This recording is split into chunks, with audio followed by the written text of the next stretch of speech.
Okay, hello everyone. Thank you so much for joining me. My name is Naba Rahman. I am a recently graduated senior from Pineview School in Osprey, Florida, and I will be attending Georgetown in the fall. So first of all, I wanted to thank Break the Ceiling for all the work that they've done. Taylor and Julia, you have helped to inspire thousands of girls across the nation to break out of their shell and speak their mind, something that cannot be undervalued. I encourage all of you to keep up with this blog and continue cheering on your fellow girls as they go and tear up the circuit next year. So on to what I'm actually here to talk about. I ended my career as an extemper, but for the first 2 years, I competed in Congress. So I know a little about feeling out of place, something that for novices isn't a new feeling. One of the biggest hurdles that I had to overcome coming into extemp was my nerves. My first Congress tournament, I gave one speech that I had memorized 3 weeks prior. So going into my first extemp tournament, which was a complete 180, was absolutely petrifying. My first suggestion to you novices is to read.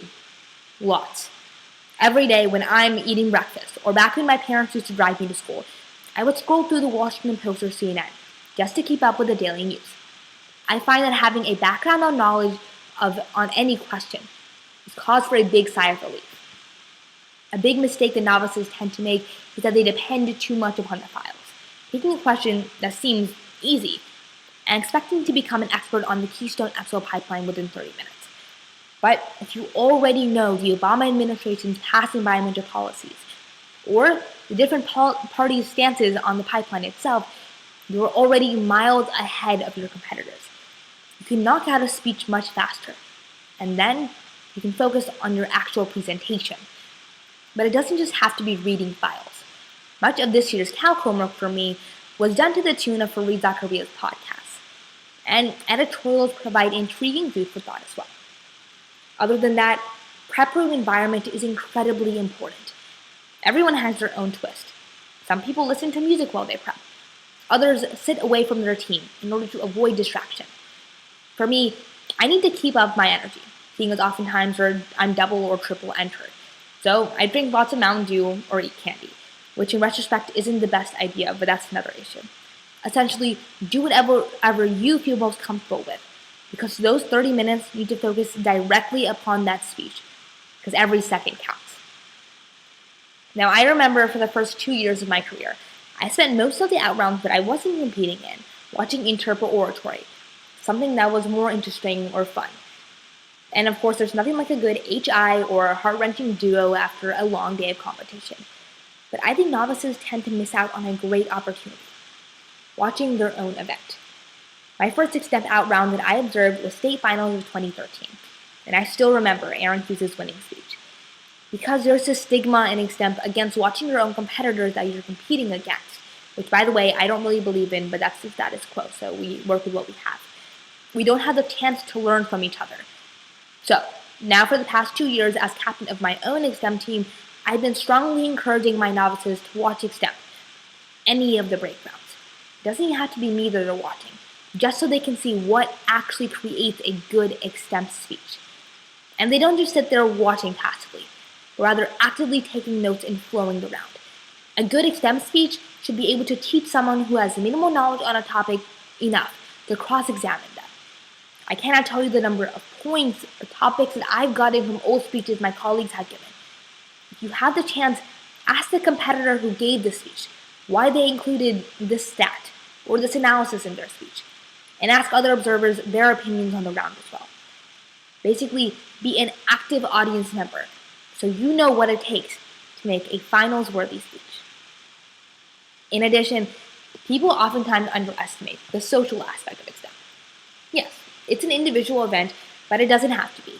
Making connections is incredibly crucial, but it can be pretty difficult breaking into the inner circle of extemp.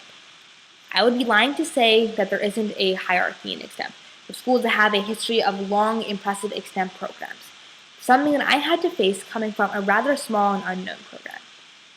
Thus, being a lone wolf extemper can be daunting, but not impossible. Over the past couple years, I've been able to use connections to create filing networks, exchange resources in prep, and not to mention having the comfort of having friends to hang out with during prep. The easiest thing to do is just to talk to people. In between rounds, before the tournaments, or even when you're clearing up. People in prep want to talk. And coming from someone who used to quiver, even standing next to a state finalist when I was a freshman, I know that these people are human too.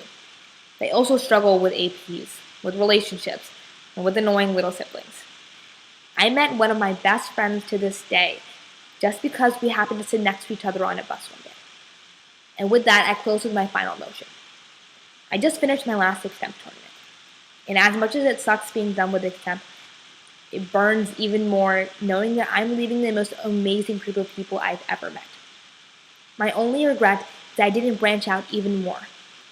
You see, people tend to get very comfortable with the group of friends they develop in extemp or in any event. But even if you find yourself in the inner circle, don't be afraid to go and talk to other people, because all of them have absolutely amazing stories and you never know who's going to change your life. Forensics is my family, and for you novices out there, you'll understand that one day. And make sure that you use those silver tongues of yours as silver bullets to fix the problems that you see in the world.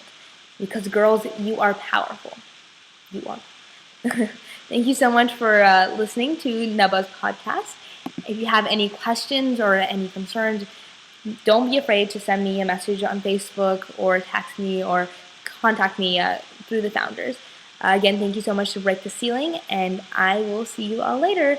Good luck to all of you next year, and make sure that all of you girls stay strong because you are all beautiful and amazing people.